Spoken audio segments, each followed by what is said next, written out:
ओम शांति। आइए सुनते हैं 23 अक्टूबर 2024 की शिव बाबा की ज्ञान मुरली और ईश्वरीय महावाक्य।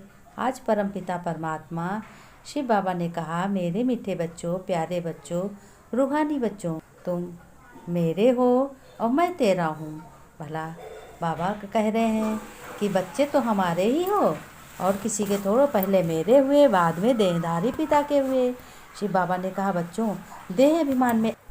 ओम शांति। बाबा ने कहा, बच्चों अपने को आत्मा के बदले शरीर समझना, इसको कहा जाता है सुलटा होना। यह ज्ञान जो अभी तुमको मिलता है बच्चों, इसे पहले स्वयं में धारण कर फिर औरों को भी कराना चाहिए। जितना बहुतों का कल्याण करेंगे उतना ऊंच पद तुम्हारा भी होगा बच्चों। पहले तुम आसुरी इज्जत वाले थे, बाबा ने कहा, अब फिर दैवी इज्जत वाले बन रहे हो। बेहद का बाप तुम्हारी इज्जत बहुत ऊंच बनाते हैं तो पुरुषार्थ भी इतना करना चाहिए। परंतु कई बच्चों में माया ऐसी गफलत कराती है जो बेहद के बाप को याद करना ही भूल जाते, यानी अपने परम पिता को याद करना भूल जाती। तुम्हारे अंदर बच्चों कोई भी विकार का भूत नहीं होना चाहिए। ये बहुत खराब है। विकारों का भूत कामी की हेल्थ बढ़ती है। जो योगी होते हैं वह सदैव तंदुरुस्त रहते हैं और उनकी आयु भी 150 वर्ष होती है। शिव बाबा ने कहा, बच्चे अब धैर्य धरो, बाकी थोड़ा समय है। तुम इस रावण राज्य में हो। इस रावण राज्य से तुम योग से निकलोगे। अगर अच्छी रीत पढ़ेंगे तो सुखधाम तुम्हारा घर स्वर्ग बन जाएगा। अब इस दुख धाम को भूलते जाओ, अपने शांति धाम और सुख धाम को याद करो।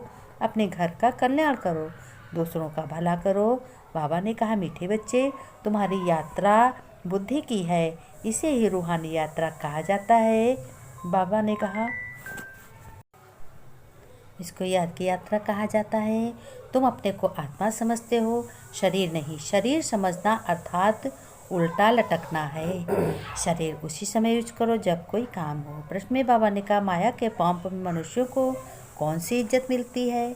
उत्तर में बाबा ने कहा, ध्यान से सुनो। आसुरी इज्जत बच्चों, आसुरी इज्जत। मनुष्य किसी को भी आज थोड़ी इज्जत देते हैं, कल उसकी बेइज्जती करते हैं, फिर गालियाँ देते हैं। तो बच्चों माया ने सबकी बेइज्जती की है, पतित बना दिया है। बाप आए हैं तुम्हें दैवी इज्जत बनाने। शिव बाबा ने कहा, ओम शांति बच्चों, रूहानी बाप रूहों से पूछते हैं, कहाँ बैठे हो? तुम कहेंगे विश्व की रूहानी यूनिवर्सिटी में। रूहानी अक्षर तो वो लोग जानते नहीं। विश्वविद्यालय तो दुनिया में अनेक हैं, लेकिन यह विद्यालय है रूहानी। रूहानी पढ़ाई पढ़ाने वाला और रूह पढ़ने वाली। रूह माने आत्मा, आत्मा को पढ़ा। फिर शिव बाबा ने कहा, बच्चों ये घोर अंधियारे में तुम धक्के खाते हो, रोते हो। ये कलयुग का अंत है, भटकते रहते हैं। भगवान को कोई मिलता ही नहीं। बाबा ने कहा, इसको कहा जाता है भूल भुलैया का खेल। तो बच्चों बाप तुम बच्चों को सारी सृष्टि के आदि मध्य अंत का समाचार सुनाते हैं और कहते हैं, मेरे मीठे मीठे सिक्की लदे बच्चों प्रति माता पिता बाप दादा का याद प्यार और गुड मॉर्निंग। रूहानी बाप के रूहानी बच्चों को नमस्ते। बच्चों ने नमस्ते की, हम रूहानी बच्चों की रूहानी बाप दादा को याद प्यार नमस्ते नमस्ते, गुड मॉर्निंग। शिव बाबा ने कहा, धारणा में तुम्हें धारण करना है। धारणा में अच्छे से अच्छे अपने दर दर के खाने की आदत छोड़कर भगवान की पढ़ाई में ध्यान से पढ़नी है। कभी एब्सेंट नहीं होना है। बाप समान टीचर भी ज़रूर बनना है। पढ़कर फिर औरों को भी पढ़ाना है। शिव बाबा ने कहा, मीठे बच्चे, तुम्हें यही कर। शिव बाबा ने वरदान में कहा, सहज योग का आधार है संबंध और प्राप्ति। संबंध के आधार पर प्यार पैदा होता है और जहाँ प्राप्तियाँ होती हैं वहाँ बच्चों मन भी सहज ही जाता है। तो संबंध में मेरेपन के अधिकार से अपने बाप शिव बाबा को याद करो। दिल से कहो, मेरा बाबा। और बाप द्वारा जो शक्तियाँ का, ज्ञान का, गुणों का, सुख शांति आनंद प्रेम का खजाना मिला है, उसे याद में इमर्ज करो। इससे अपार खुशी रहेगी और सहज योगी भी बन जाओगे।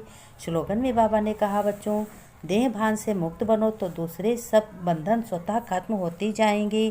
शिव बाबा ने कहा, मीठे बच्चों, तुम्हें बहुत ही ध्यान से ये पढ़ाई पढ़नी है।